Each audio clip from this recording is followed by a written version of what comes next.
չարություն, դավաճանություն։ Ամեն ինչ կարծես արհեստական է դարձել,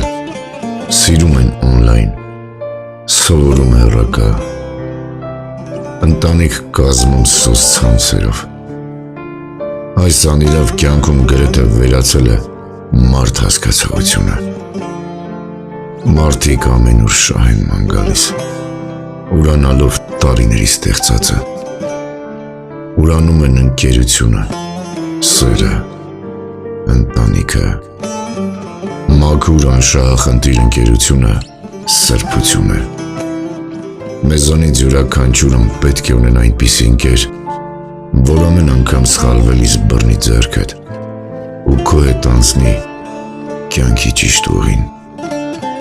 Բոլորս էլ կարող ենք սխալվել, կարող ենք տրվել զայրույթին,